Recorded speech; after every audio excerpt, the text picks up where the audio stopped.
de antropología. Tenemos invitada a Juana Dávila. Gracias, Juana, por aceptar la invitación. Finalmente se logró cuadrar. Juana Dávila es doctora en antropología de la Universidad de Harvard y directora de la línea de investigación en justicia transicional de justicia. La conferencia que Juana pues, nos va a dictar acá se titula Disputas por la legitimidad de la Jurisdicción Especial para la Paz, juicios, litigantes, víctimas y tuiteros. Entonces, bueno, Juana, gracias nuevamente y pues bienvenida. Te escuchamos. Gracias, Catalina, y muy buenos días a todos y a todos los quienes nos acompañan. Para mí es un real gusto estar en un espacio como este de conversación entre colegas antropólogos donde podamos, digamos, podamos reflexionar en voz alta sobre este que es un proyecto apenas que está iniciando y sobre el que quisiera compartir con ustedes algunas decisiones y dudas conceptuales y metodológicas. Antes de empezar, de todos modos, quiero decir que esta es una investigación que estoy adelantando con otro investigador de justicia, que se llama Pablo Gómez, y que todo lo que hemos hecho ha sido con el apoyo financiero de la Universidad de Essex en el Reino Unido. Como les decía antes de empezar, por asuntos de tiempo, me voy a concentrar en las preguntas de investigación y en las decisiones metodológicas. Y más bien, si es de su interés, pues ya podemos pensar en voz alta en algunos de los primeros hallazgos, a pesar de que son muy incipientes. Entonces, a mi presentación de hoy la he llamado Las disputas por la legitimidad de la Jurisdicción Especial para la Paz, JEP, de juicios, litigantes, víctimas y tuiteros. Y empieza así. Primero, las puestas en escena de la oposición o del apoyo a la JEP. El 10 de marzo de 2019, a eso de las 7 p.m., en pleno horario familiar, el presidente Iván Duque interrumpió la programación de televisión para anunciar que había decidido presentar objeciones a la ley estatutaria de la Jurisdicción Especial para la Paz.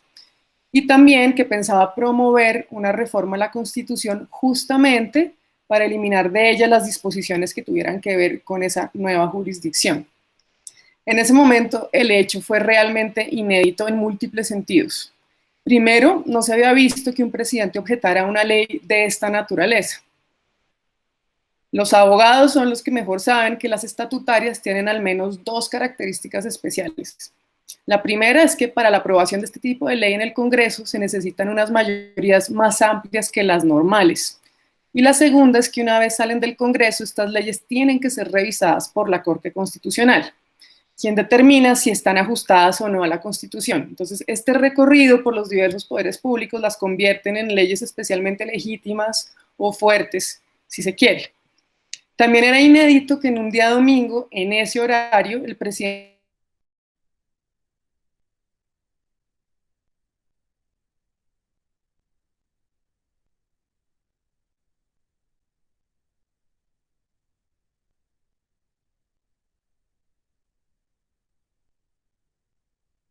del poder presidencial como este.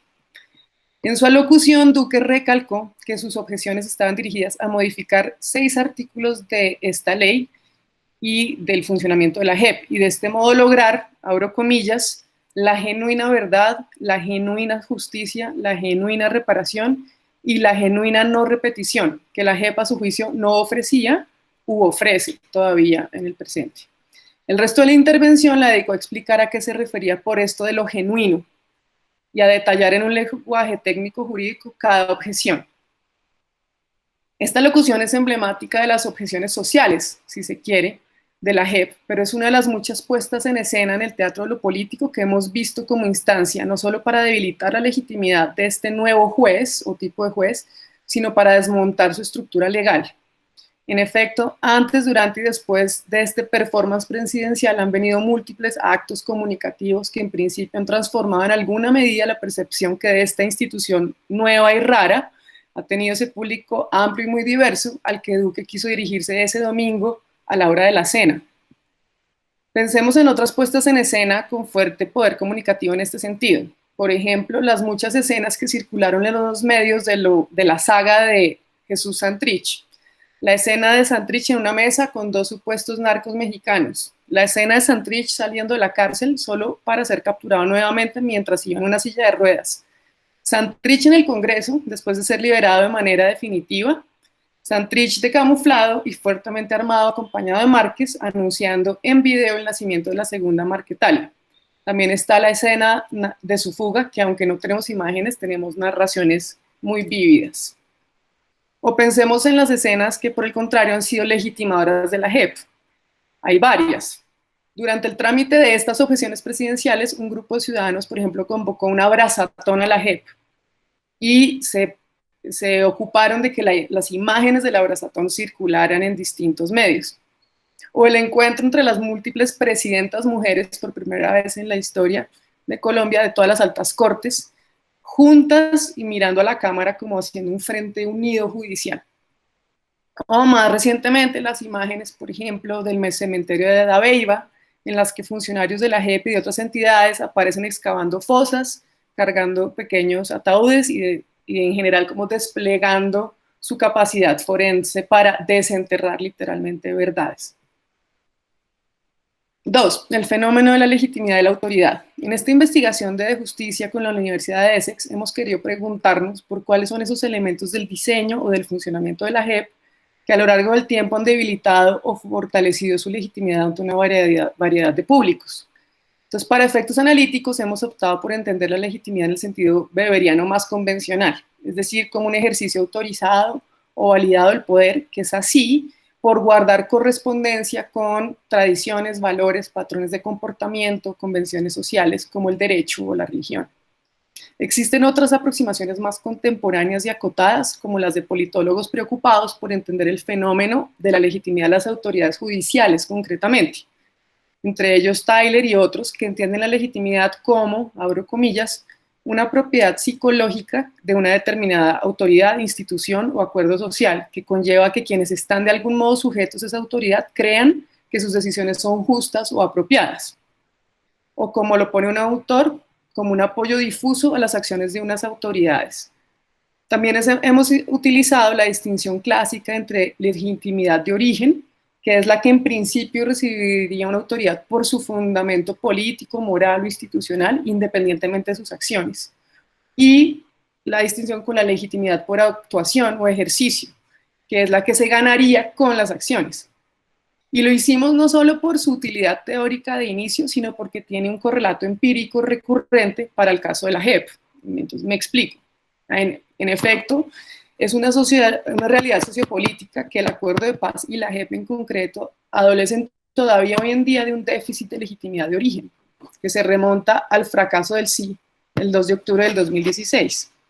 El plebiscito era la instancia legitimadora que los negociadores habían previsto para dotar al conjunto de instituciones y políticas públicas acordadas en el acuerdo de la aceptación y la autoridad moral y legal, de las que se creía carecía la Mesa de La Habana como espacio de toma de decisiones de política pública. La feroz oposición al proceso de negociación indicaba que, en efecto, lo que se negociara entre FARC-EP y Gobierno Santos no iba a tener la aceptación o la bendición de medio país, y por consiguiente que peligraría su seguridad jurídica, a menos de que se refrendara a través de algún tipo de mecanismo de ratificación de las mayorías. Entonces el diagnóstico era que existía desde ese entonces ya un déficit de legitimidad y de fuerza legal de arranque, y la aspiración con el Congreso, con el plebiscito, era justamente saldar ambos déficits. Ahora, por supuesto que desde la victoria del no hasta hoy, las percepciones de legitimidad sobre el proceso de paz en general y la JEP en particular han tenido mucha variación a través del tiempo, y que esa percepción en cualquier caso siempre será segmentada socialmente para un sinfín de audiencias y públicos. En esa medida, el gran primer dilema y reto metodológico para nuestra investigación fue determinar, uno, si podíamos tratar de comprender esa segmentación de alguna manera, digamos, comprensiva, y si no, entonces, ¿cuál público investigar? Porque la imagen de la JEP, por supuesto, no es unívoca ni bifocal, sino caleidoscópica, y a diferencia de otras instancias y políticas públicas derivadas del acuerdo de paz con las FARC, hay todo un conjunto de aparatos de producción de contenidos que le agregan diariamente pinceladas a esas múltiples imágenes públicas. También por lo dicho, de manera implícita, esta investigación nos obliga a abordar al menos otras dos preguntas. La primera es sobre el conducto, o mejor, el medio a través del cual se comunica lo que hace la JEP. En tiempos de redes sociales y de hipervirtualización de la vida, la presentación de nosotros mismos ante otros, como diría Goffman, también está hipermediada. En el caso de la JEP hay una fuerte disputa por posicionar imágenes y datos sobre su diseño y su desempeño en el paisaje informático, en el que compite la propia JEP y su oficina de comunicaciones con la de medios de comunicación de diversos alcances y líneas, digamos, editoriales y políticas. En esa medida, esta investigación nos obliga a considerar esa mediación y, para usar una metáfora de la física, la refracción de la imagen, es decir, la manera en que al pasar por una serie de medios, esa imagen se modifica y se bifurca. La tercera pregunta es propia de las indagaciones antropológicas sobre el derecho y tiene que ver nuevamente con esta idea de la refracción o bifurcación. Estudiando las prácticas de selección de casos de la Corte Suprema Argentina, la antropóloga Leticia Barrera encontró utilidad en el concepto de bifurcación para explicar lo que sucede con la organización del conocimiento, la organización social, perdón, del conocimiento y los imaginarios sobre el comportamiento de un aparato complejo como ese tribunal, o más sencillamente sobre el comportamiento de los jueces. Esa sentencia es la que sucede, esa bifurcación, perdón, es la que sucede cuando el tribunal rechaza el estudio de un caso a través de una sentencia, un auto o algún otro tipo de dispositivo constituido por un lenguaje y un conocimiento experto del derecho. Por lo críptico que es su contenido, buena parte de lo que dicen esos autos, sentencias y demás dispositivos resultan entonces ininteligibles para la gran mayoría de receptores dentro de cierta comunidad, excepto los expertos. En el caso de la Corte que estudia Barrera, ella encuentra que esa ininteligibilidad tenía al menos dos efectos de importancia para esta discusión. Por un lado, la dotaba de autoridad, pues para un público amplio simplemente no era posible ver, entre comillas, lo que sucede dentro de ese aparato, ni tampoco cuestionarlo, pues no se comprendían ni los motivos de la decisión ni los efectos de la decisión. O sea que operaba como una suerte de oscurecimiento legitimador. Por otro lado, en el caso de Barrera y de esa corte, esas decisiones tan crípticas le permitía, digamos, tomarlas de manera ágil para despachar rápidamente la siempre voluminosa carga de casos y asuntos por resolver y no ser cuestionada por esa decisión, digamos, estratégica de manejar la carga burocrática. En el caso de la JEP, por el contrario, lo que hemos visto es que en ciertas instancias la bifurcación tiende a operar de manera muy diferente. El público lo que puede ver es el resultado final de la administración del dolor en el sentido del castigo. La gente sabe y ve, por ejemplo, que el general Montoya está libre y que insiste en su inocencia. Sabe y ve que Timochenko y demás comandantes ejercen cargos en el Congreso, que a Santrich no se le extraditó, que se le dio amnistía a la Mata Hari por ponerle un carrobomba a la escuela de guerra en Bogotá. Entonces las disquisiciones jurídicas, las evaluaciones de la evidencia, en fin, las razones cuidadosamente construidas por los legos no traspasan el umbral del experticio. Lo que sí traspasa hacia el gran público es la decisión final sobre culpa y castigo. Por eso las guerras por la comunicación del proceso judicial han sido y seguirán siendo cruciales. Y por eso subsiste la duda entre quienes hacen activismo a favor de la JEP sobre si la mayor transparencia posible es la que tiene mayor capacidad de legitimar a la justicia especial, o si por el contrario es necesario intermediarla al máximo para controlar la narrativa y mostrarle al público lo que es bueno del proceso y mostrar cómo se alinea con ciertas expectativas sociales respecto de la paz. Esa probablemente ha sido la racionalidad de quienes han filtrado a la prensa afirmaciones claves hechas por comparecientes sobre el quién y el cómo de atrocidades, como los falsos positivos. Otra pregunta que es finalmente también la que originó esta investigación y es por qué esa preponderancia y esa sobredeterminación semiótica de la JEP en el paisaje político. ¿En qué consiste esa objeción-obsesión? ¿Por qué la organización social de la atención no ha recaído sobre otros puntos del acuerdo que sí tendrían la capacidad, por ejemplo, de transformar las condiciones materiales de ciertos territorios y comunidades, como es el caso de los PEDETs, o las estructuras económicas nacionales, como el catastro multipropósito? Aún no hemos terminado de responder esta pregunta, pero por ahora quisiera señalar que esta fetichización de la JEP tiene que ver, en mi opinión, con que está encargada de la administración del dolor en un doble sentido. El primero, la administración del dolor causado por la guerra, pues sus prácticas son finalmente de localización con instrumentos jurídico-forenses de los agentes de ese dolor. Aquí estoy pensando, por ejemplo, en el trabajo de Alejandro Castillejo justamente sobre este tema. Y ello implica contestar la pregunta de quién sufre, quién tiene ese dolor y dónde está alojado ese dolor, y también contestar la pregunta inversa de quién hizo sufrir, quién infligió el dolor. Entonces, investida el léxico del derecho, la JEP producirá, y lo viene haciendo ya jurídicamente hablando, víctimas de delitos, es decir, cuerpos sufrientes y con derecho al reconocimiento de ese sufrimiento y de su reparación, y también producirá a los culpables de ese sufrimiento, en cuyo caso distribuirá esa moneda moral que nadie quiere, que es la culpa, y que se sumará negativamente a la identidad de individuos y colectivos que aún compiten por el poder político-militar.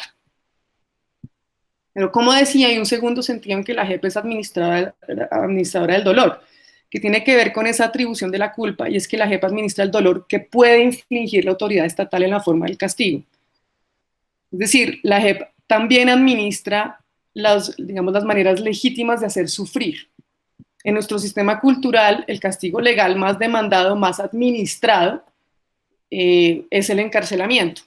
Sin embargo, a diferencia de sus contrapartes en la justicia ordinaria, la JEP tiene una característica única, y es que lo primero que hace con quienes se someten a ella es liberarlos si están en la cárcel o suspender su persecución si están libres. Este beneficio penal de arranque se concede a cambio de la promesa de los sometidos de contribuir, entre comillas, como dice, digamos, toda la legislación, a la verdad plena y a la reparación de las víctimas a través de lo que se han llamado las sanciones propias. Estas sanciones propias son restrictivas de la libertad, pero no son carcelarias. Más aún, la segunda característica relevante de la JEP en relación con la administración del castigo o del dolor legítimo es que para los comparecientes de las FARC el proceso judicial, incluyendo la sanción propia, es compatible con el ejercicio de la política. Entonces, unos dilemas metodológicos que quiero compartirles. Entonces, la decisión metodológica inicial fue la de preocuparnos ante todo por entender las percepciones sobre la JEP de quienes tienen más que ganar o perder por sus decisiones. O sea, los comparecientes, las víctimas y los propios funcionarios. Y el plan para empezar en marzo de este año era lograr acceso al escenario judicial en momentos de amplia tensión dramática, como las versiones voluntarias o confesiones, o las audiencias públicas en las que se anunciasen decisiones de fondo. Y a partir del hecho de haber estado allí, en la escena judicial física, empezar un proceso de relacionamiento con unos y otros. Sabíamos que el estar ahí era crucial para generar la suficiente confianza para que esas personas en concreto quisieran hablar con nosotros de la experiencia judicial. Para ese entonces ya teníamos acceso a espacios menos espectaculares, pero etnográficamente ricos, como entrevistas a profundidad con funcionarios, que habíamos empezado desde 2019, conversatorios y sesiones de trabajo con ellos alrededor de problemas jurídicos, o con algunas víctimas de hechos de competencia de la JEP. También habíamos estado yendo a múltiples espacios de discusión semipública sobre algunos de los procedimientos internos. Por otro lado, en enero veníamos haciendo seguimiento en Twitter a la conversación digital sobre la jurisdicción, usándolo como un foro en el cual podíamos ver, cualitativamente hablando, cómo un público diverso recibía y reaccionaba a información sobre la JEP. Pues, como lo propone un artículo interesante sobre Twitter y etnografía y política en Nigeria, las redes sociales son instancias de interacción que tienen una conexión directa con los deseos intrínsecos de los usuarios. Y son espacios que ofrecen oportunidades para que una cierta comunidad presente o represente y discuta esos deseos. Pero con la pandemia y el confinamiento, muchos de los procesos judiciales se suspendieron y otros migraron por completo a la virtualidad, lo que implicó a su vez el cierre de las posibilidades de acceso a escenarios físicos. Por otro lado, lo que se ha pasado con la virtualización de la vida durante el confinamiento y con las disputas por la legitimidad de la JEP es que algunas diligencias judiciales, sobre todo con excomandantes de FARC, se han hecho en vivo y en directo, lo que nos ha permitido acceder a ellas y de paso observar indirectamente si y de qué manera han sido recibidas por otras personas. Con este cambio de panorama social optamos por dos alternativas metodológicas. Lo primero fue buscar acceso virtual a personas que de antemano se sintieran confiadas para compartir con nosotros su experiencia ante la JEP. O sea, que hubiéramos conocido en espacios por fuera del escenario ritual de lo judicial. Por nuestra identidad como investigadores de justicia, este acercamiento resultó ser fácil y rápido, sobre todo con apoderados, o sea, con abogados judiciales de las víctimas y con algunos representantes político-institucionales de las víctimas, con quienes ya había algún tipo de vínculo o alguna afinidad temática. En cambio, no hemos recibido ningún tipo de respuesta ni acceso a apoderados de comparecientes y mucho menos a comparecientes. Así pues, a la fecha hemos tenido conversaciones con la gran mayoría de abogados de dos grandes casos, con algunos líderes sociales más visibles del movimiento de víctimas, pero con ningún compareciente y ninguno de sus representantes legales. Entonces, la segunda decisión metodológica para adaptarnos al confinamiento fue buscar apoyo de programadores, expertos en minería de datos, para hacer un rastreo sistemático de los contenidos de Twitter, que es la única red social que se puede auscultar con cierta facilidad tecnológica sin violar los datos, las políticas de datos personales de la gente. El potencial de esta opción se resume en que en estos espacios como Twitter, podemos observar de alguna manera ficta, pero también real, las interacciones entre distintas personas y ver, por ejemplo, el despliegue de imaginarios sobre lo judicial. Pero obviamente las limitaciones de esta herramienta son grandes en varios sentidos. La primera es que, por principio, no se puede presumir una correspondencia entre lo que ocurre en espacios sociales virtuales y lo que ocurre en otros espacios sociales. Las segundas ya son de orden local, que en el caso de Colombia el uso de Twitter es mucho menos extendido que el de otras plataformas como Facebook o WhatsApp o YouTube, aunque siguen siendo de todos modos un universo social cuantioso. De acuerdo con uno de los reportes globales sobre uso de lo digital, a inicios de 2020 en Colombia había 35 millones de personas que usaban Internet diariamente. De esos, el 98% usaron en el último mes, antes de la encuesta, YouTube, 95 Facebook, 93 WhatsApp, 73 Instagram y 55 Twitter. Entonces, para efectos de Twitter, el aproximado es que más o menos el 8% de los usuarios de Internet colombianos entra a Twitter al menos una vez al mes. Ahora, sobre la demografía de estos usuarios de Twitter se sabe poco, excepto que más o menos el reporte es que el 62,9% son hombres en Colombia, que es un dato bastante curioso. Y el segundo es que, como en Colombia el Twitter gasta datos, a diferencia del Facebook o del WhatsApp, entonces uno podría inferir que quienes le gastan datos a Twitter tienen un cierto perfil socioeconómico medio o alto, pero digamos eso todavía es una total especulación. Entonces, teniendo en cuenta estas limitaciones, con nuestros aliados procedimos a extraer de la tuitosfera alrededor de 1 millones de twitters emitidos entre septiembre de 2016 y septiembre del 2020 o octubre del 2020 con contenidos relacionados con la JEP.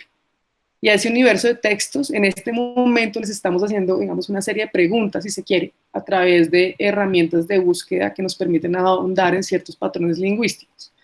Por ahora lo que puedo adelantar es que tras hacer un ejercicio que se llama análisis de sentimiento, que intenta medir de manera aproximada actitudes positivas o negativas hacia un tema, una persona o un evento, lo que hemos encontrado es que en estos 4 años, entre esa comunidad en particular, ha predominado un sentimiento marcadamente negativo hacia la JEP, con solo 2 momentos de positividad, los 2 en 2017, y que coinciden con la inclusión de la JEP y otros aspectos del acuerdo de la Constitución Política, cuando el Congreso, digamos, aprobó la reforma constitucional que hace esas inclusiones, y cuando se anunció el nombre de los magistrados y magistradas que habían sido seleccionados para la JEP.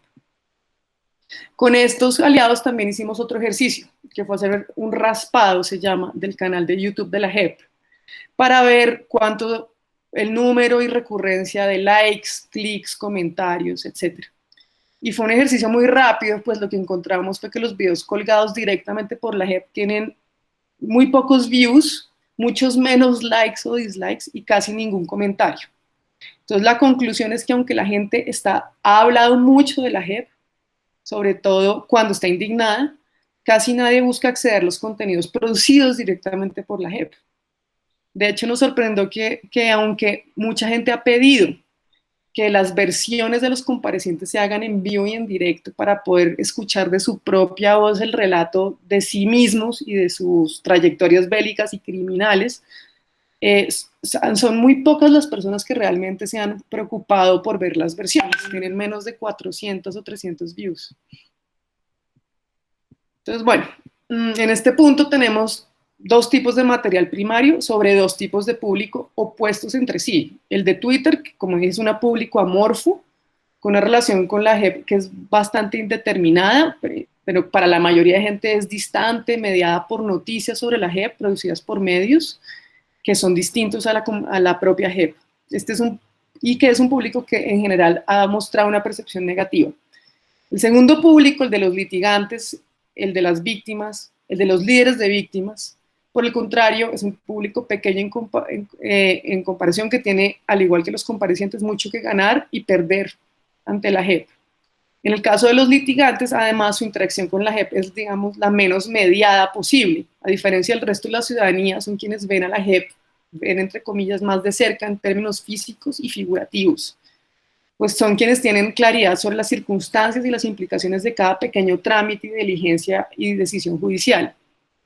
Además de ser quienes tienen en principio acceso a todos los espacios y documentos, son doctos en el lenguaje hiperespecializado de ese derecho especial para la paz que administra este tribunal.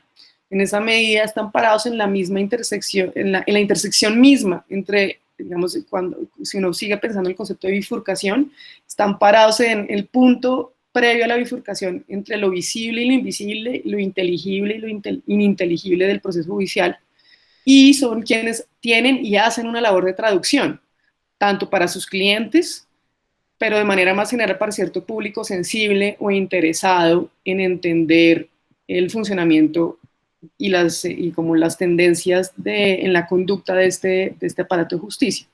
Entonces, el reto ahora para nosotros como investigadores es que con todo el material que ahora tenemos ya en la mano, es volver a la pregunta de arranque sobre cuáles son las prácticas judiciales que debilitan o fortalecen esa noción que hemos escogido estudiar, que es la legitimidad, sobre todo de funcionamiento, para hacer dos ejercicios: o ratificar o cuestionar su utilidad teórica a partir de lo que nos muestra el material recogido, y segundo, para hacer ese catálogo ya específico y reflexión etnográfica sobre las prácticas judiciales concretas que afectan de alguna manera la percepción, y así conceptualizar, digamos, cómo está organizada socialmente la aceptación o la aversión hacia la autoridad de la JEP. Y yo con eso quiero parar acá para poder más bien iniciar la conversación. Muchas gracias. Bueno, Juana, muchas gracias por tu intervención. Damos pie a preguntas, comentarios, pues como nos dijo Juana, o sea, quiere principalmente como que haya una interacción, una respuesta frente a lo que ella nos expuso, entonces pues adelante. Quien quiera intervenir, pues simplemente prende el micrófono. Juana, mil gracias por tu presentación, que me pareció muy interesante. Me llamó mucho la atención lo que planteaste respecto a la fetichización de la cual ha sido objeto la JEP, y me parece, digamos, como una línea de análisis muy interesante esa fetichización frente, digamos, a las enormes expectativas que tiene la gente, pero también cómo se imagina que la JEP puede impartir justicia, puede castigar, puede ser implacable con los victimarios. Es decir, me gusta mucho como esa línea de exploración que tienen en el proyecto de indagar por esos sentimientos y sentidos de justicia popular que esperan de la JEP, y por otro lado, pues esa insatisfacción que supongo siente la gente al no entender, al considerarla una institución también enigmática, pues que no se sabe en últimas qué es lo que hace, qué tipo de justicia imparte.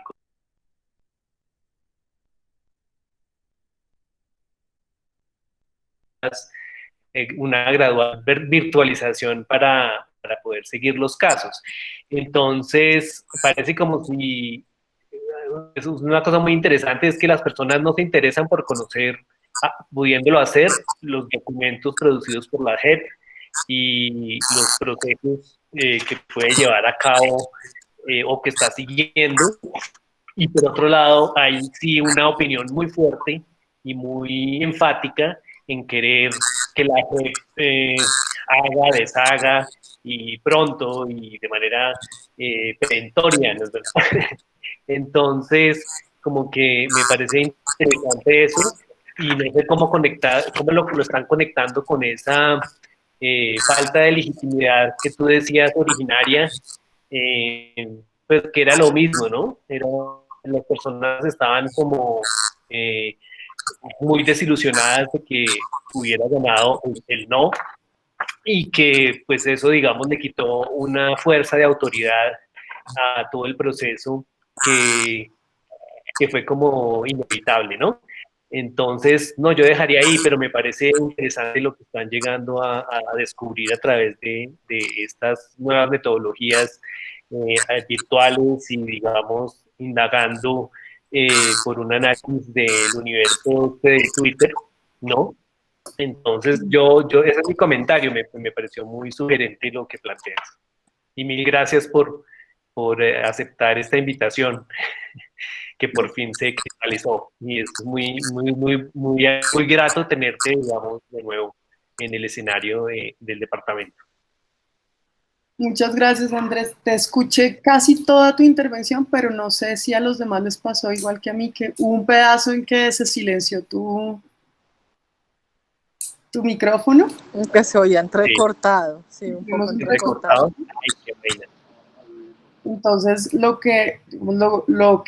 resumiendo lo que alcancé a escuchar es sobre, digamos, te parece bien encaminada la noción de la fetichización de la JEP digamos, cómo se relaciona o se desalinea con sentimientos y demandas de justicia popular. Y como Sí. pues yo sigo pensando que la bifurcación es útil, como esta bifurcación que tal vez se puede usar también para entender cómo hay un enorme interés y como emocionalidad frente a la JEP, pero una muy poca curiosidad por entender cómo funciona. Y una dificultad, porque la verdad es que para quienes trabajamos digamos, como traductores, entre comillas, entre el mundo de lo jurídico y sobre todo un derecho tan difícil como es el de la JEP y el resto del mundo, es muy difícil hacer la traducción de qué es lo que hace la JEP. Cuesta mucho. Y bueno, y la discusión sobre la legitimidad originaria sí te la alcancé, aparte de, digamos, la observación sobre la legitimidad originaria y la relación con el problema de la legitimidad del acuerdo en general, esa te la alcancé a escuchar, no sé si quedó alguna idea por fuera. No, era eso es lo que quería plantear y pues es de alguna manera entender la forma como las personas nos relacionamos muchas veces con el aparato jurídico, ¿no? Es decir, no entenderlo muy bien, considerarlo enigmático, pero a la vez pedirle, pues, como hay tanta impunidad en el sistema de justicia en Colombia, pues lo que queremos con afán y con ansiedad es que se actúe rápido. ¿Sí? Entonces hay como una discrepancia entre esas expectativas y sentimientos que tú dices pues estas realidades que son pues esa lentitud de los procesos judiciales. Sí, muchas gracias. No, ¿algún otro comentario, pregunta?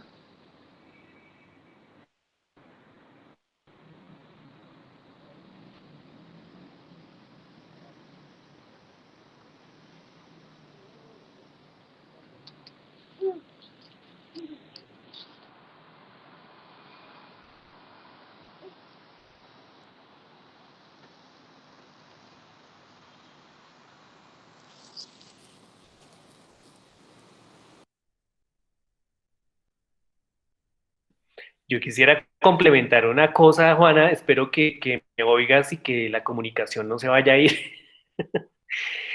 Pero es eso que, digamos, la relación entre las emociones y la administración de justicia, ¿sí? Porque es que me parece que es un tema muy interesante, sobre todo para las víctimas y para, pues, un proceso de este como el de paz.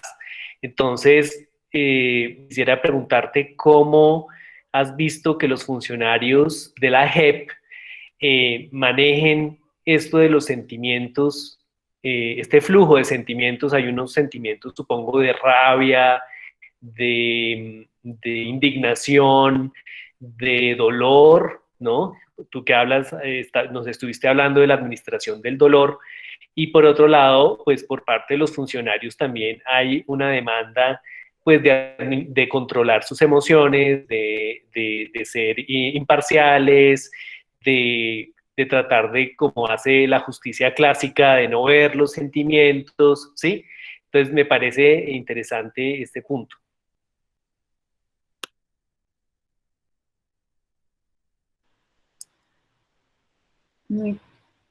¿Hay alguna otra pregunta o quieren Catalina y Andrés que proceda a contestar? Si hay alguna otra pregunta, adelante, si no, pues sigues tú, Juana. Pues lo que, bueno, no hemos, digamos, justamente porque no hemos podido. Perdón, yo tengo una pregunta. Adelante. Adelante, Carlos. Vale, es que creo que fue antier que dieron esta noticia de los 17 hallazgos forenses en Dabeiba. Y bueno, hay como una campaña de parte del partido de gobierno de esto de eliminar la JEP, de promocionar este referéndum. Y bueno, uno dice, eso no es bueno que los familiares de las víctimas de la violencia encuentren a sus fallecidos. O sea, ¿por qué? Porque está como latente todavía eso de querer seguir echándole como hate a la JEP. eh, o sea, ¿qué se está haciendo como para promover em, lo que de verdad está haciendo la JEP? No lo que están contando estos señores de estos señores del partido de gobierno, a través de las redes, cómo se está contrarrestando y contando lo que de verdad está sucediendo, porque pues uno ve las plataformas o bueno, las redes sociales y la opinión todavía está muy polarizada y pues da como repelús un poco ver eso, cómo la gente sigue creyendo en lo que les cuentan.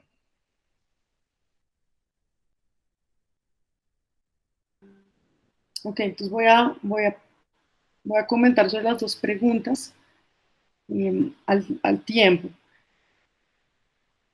Esta pregunta por como las emociones, no, a mí personalmente no me ha costado abordarla porque me cuesta mucho separar, o sea, esa separación entre emociones y cualquier otro aspecto como la experiencia humana.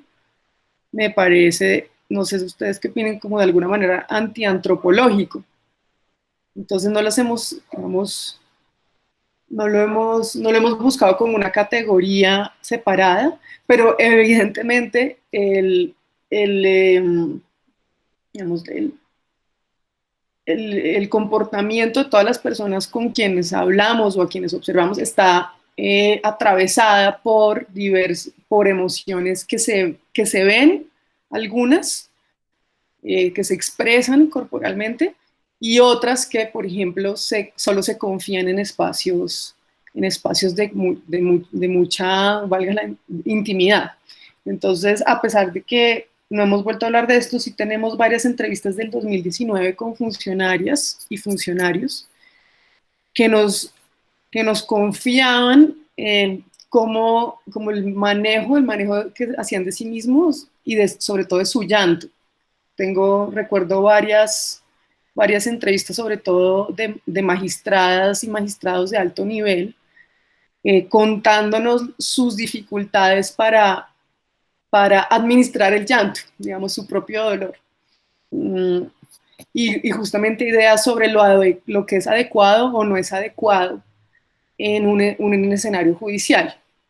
Y recuerdo una que digamos, lo reflexionó en voz alta en una de nuestras conversaciones, diciendo que este tipo de justicia, a su juicio, no solo admitía, sino que demandaba lágrimas. Es decir, que a ella le parecía que tenía que tener lugar las lágrimas casi que como un elemento ritual, para que sí hubiera algún tipo de transformación de las relaciones.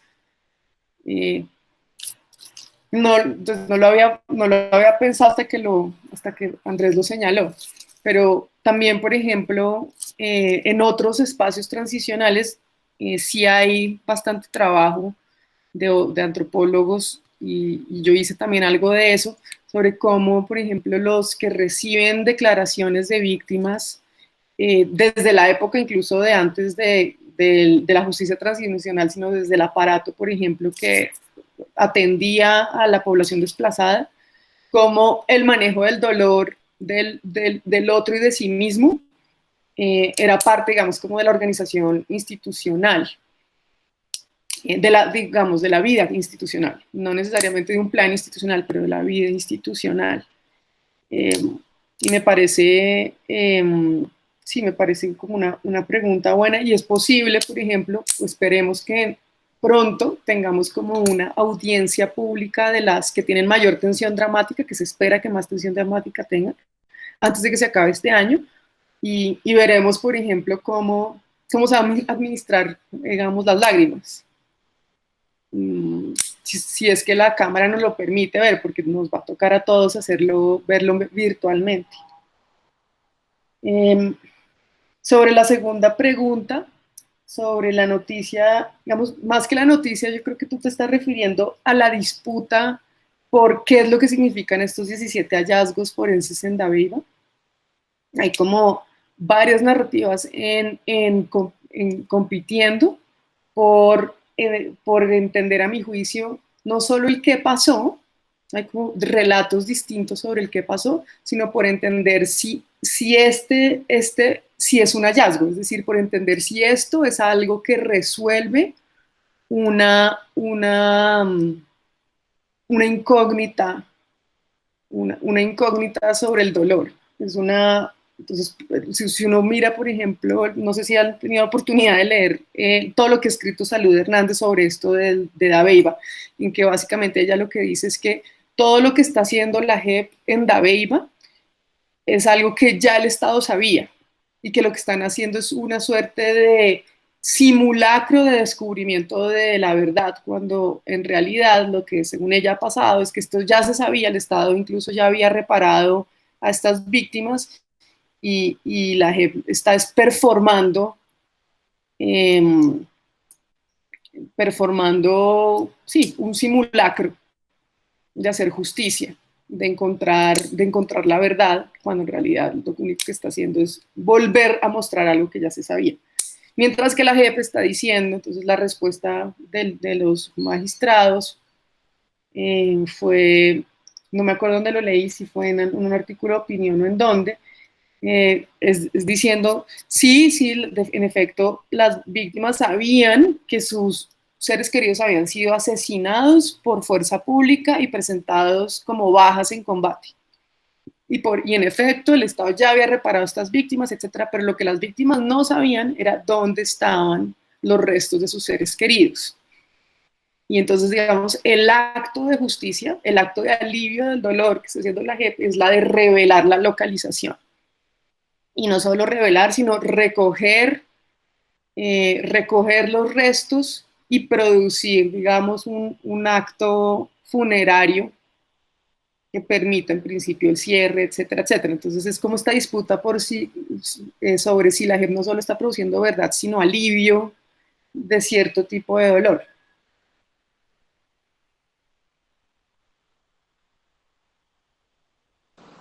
Gracias, Juana. ¿Hay alguna otra pregunta?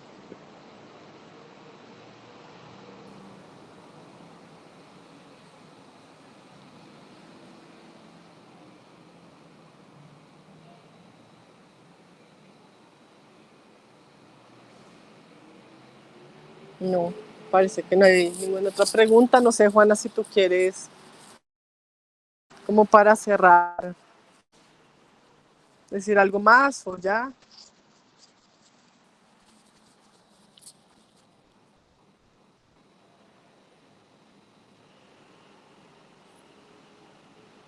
Perdón, No, no se escucha. Allá, ya, ya. Me encantaría escuchar, digamos, sus reflexiones sobre cómo seguir indagando etnográficamente ciertos espacios en medio de esta virtualización de la vida.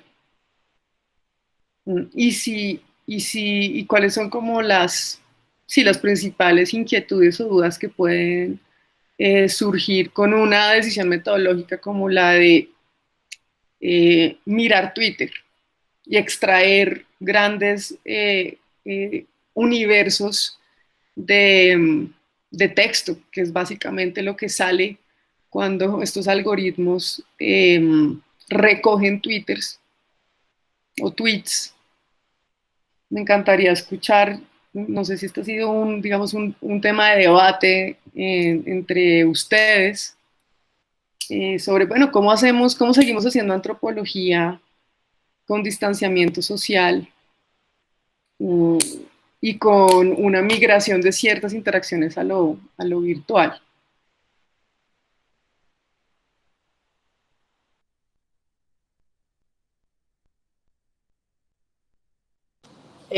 Pues, Juana, yo tengo ahí una, o sea, no como un dato, sino era también más como una pregunta relacionado como tú empiezas. Ay, espérate, ¿me están escuchando bien? ¿Sí? Como tú empezaste tu charla, eh, como describiéndonos, leyendo con pequeños actos, ¿no? Pequeños actos performativos del Estado. Entonces, como pues lo de Duque al comienzo, después lo de Sandrich, pues estos pequeños actos performativos que igual pues han sido mediatizados, ¿sí? Y creo que ahí hay algo interesante de la metodología que ustedes están aplicando y pues de pronto sería como un punto para seguir explorando como entre lo virtual, ¿sí? Entre Twitter, digamos como lo que están haciendo y nos cuentas, y estos actos performativos, ¿no? Pues que son mediáticos y pues, no sé, televisión, pues en red, en YouTube. Entonces, no sé si han pensado, pues lo han hecho, pero si han pensado cómo explorar más por ahí. Pues sí, o sea, la idea, antes de la pandemia ya habíamos venido pensando la escena del juicio como una escena, como un teatro. Forma, es una forma, digamos, analíticamente útil para pensar el juicio, pero además históricamente también hay una digamos, genealogía compartida entre el teatro y el juicio. En ciertas tradiciones digamos, occidentales. Y el juez como un performer. Pero, digamos, se sumó una capa de lo performativo con toda esta mediación y digitalización. Porque uno lo que tiene es un teatro judicial que yo creo que va a ser expuesto al mundo a través de redes sociales. Yo creo que la gente lo que va a hacer, justo porque está muy preocupada por esta discusión de la legitimidad, con una amenaza de referendo en ciernes y demás, es volver público las escenas judiciales más esperadas. Van a ser las de imputarle cargos a las FARC sobre el secuestro, imputarle cargos a la fuerza pública sobre los falsos positivos. Y a mí me encantaría, por ejemplo, poder hacer lo que han hecho ciertos antropólogos de los medios visuales, que es poder ver esas escenas con otras personas, por ejemplo, con Vicky, estar con ellas en el momento de la audiencia o con cierto tipo de actor. O sea, ver a la gente viendo, observar al observador. Que sería ideal, si se Sí, pudiera. porque, o sea, lo que tú, pues esto que nos estás diciendo creo que tendrá un potencial enorme, ¿no? Porque claramente es eso, o sea, también lo que pues ha salido acá en relación como a las emociones, creo que también esa relación como entre lo performativo y lo emocional, ¿no? O sea, también como la importancia de eso, de ver, no sé, al victimario pidiendo perdón, lo que eso causa en la audiencia, en las víctimas, entonces creo que también como cruzar eso performativo con, pues con este rastreo, aproximación a las emociones es clave. Sí, porque la idea es que pues ver la relación, es decir, ver solo los Twitter ver solo los comentarios sin ver al receptor, nos obliga un poco a sustituir la observación como por una especulación de cómo la gente está recibiendo las cosas, además como crítica cultural que trabajo en lograr.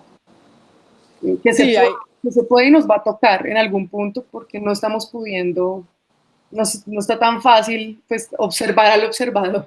claro. Y sus reacciones completas, en todo sentido, con los 5 sentidos, mejor dicho, en su corporalidad, etcétera. Pero sí, esa es la idea, esperamos poderlo pues, lograr en algún momento. No sé si en los próximos meses vaya a ser posible siquiera pedirle a la gente que le permita uno ver con ellos las Claro. audiencias. O si quieren que uno esté ahí no solo por el COVID, sino justamente por la intimidad del momento, por, por distintas razones. Bueno, gracias, Juana. ¿Vi un micrófono prendido o no? Ah, es soporte, ¿no? ¿Alguien más tiene preguntas, comentarios respecto a lo que Juana nos pregunta de lo metodológico?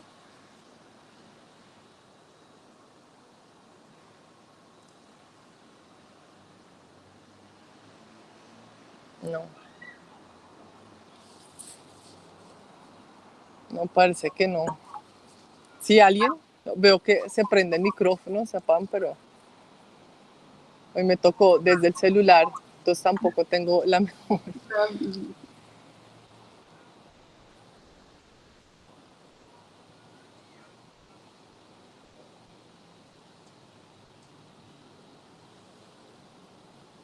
No. Ay, espérense.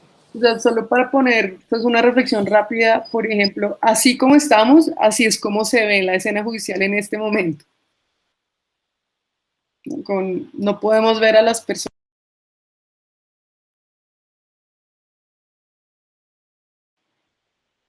Pero eso es lo que hay metodológicamente. Entonces, las preguntas es como, sí, ¿qué alternativas tenemos como indagación?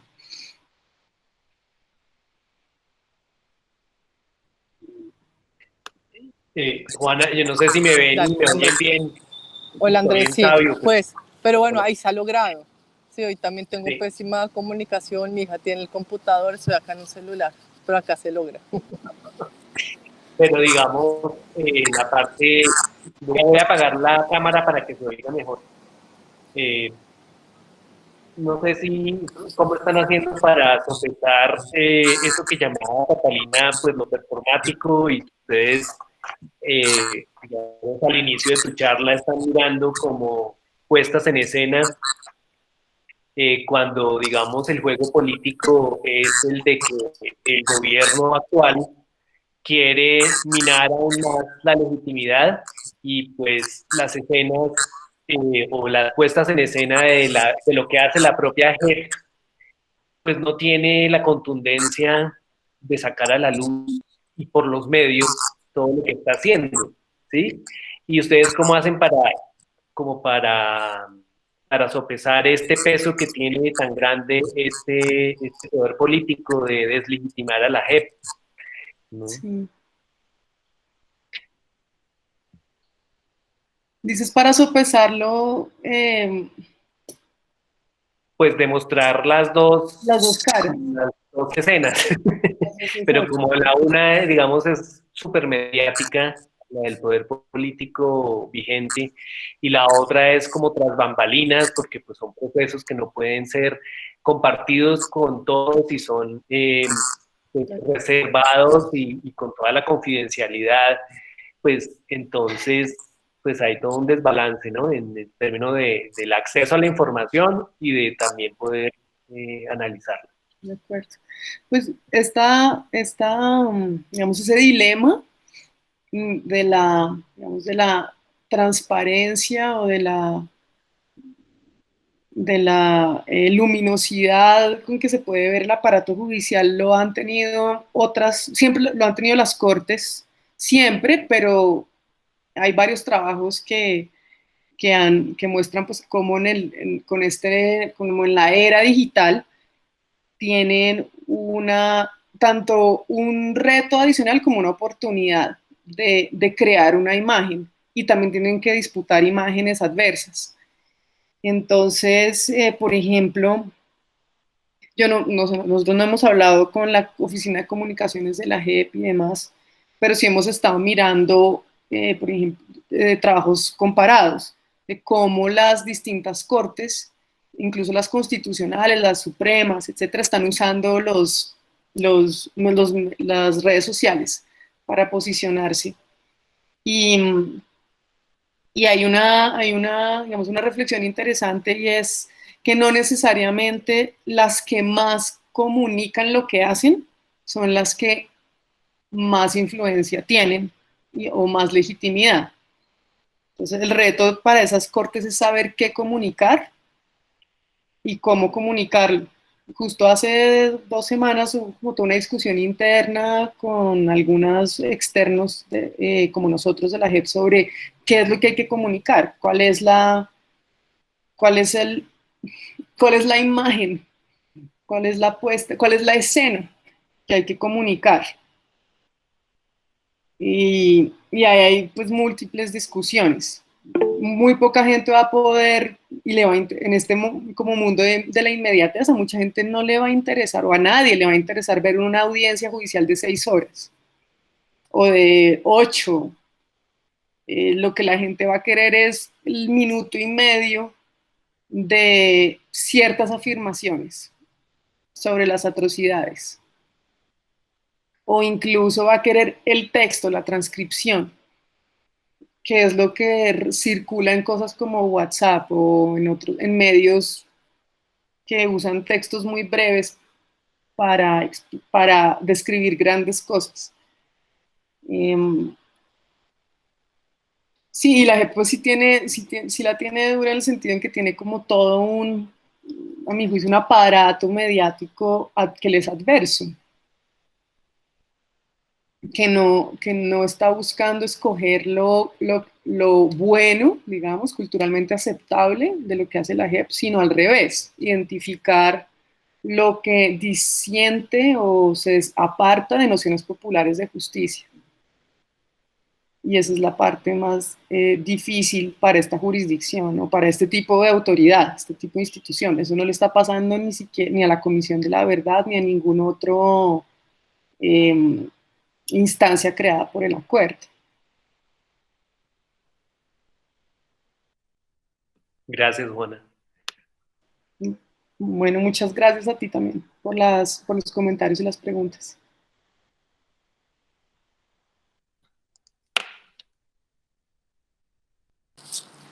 Bueno, Juana, muchas gracias por tu intervención.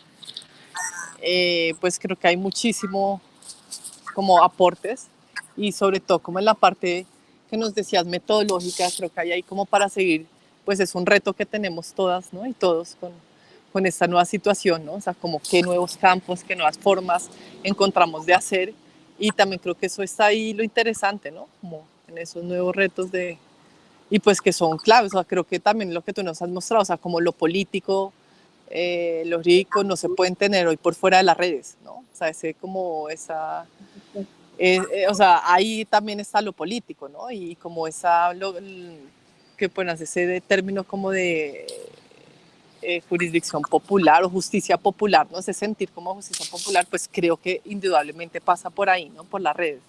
Y pues aproximarse es difícil, ¿no? Porque tampoco es eso, ¿no? Es como, no es solo lo que está dicho, sino eso, las interacciones, o sea, va más allá del texto también, ¿no? O sea, cómo uno rastrea eso y cómo hacer etnografía de las redes, pues creo que es un gran aporte y pues también difícil, ¿no? Lo que nos estás dejando acá, pues aparte de todo tu tema de investigación.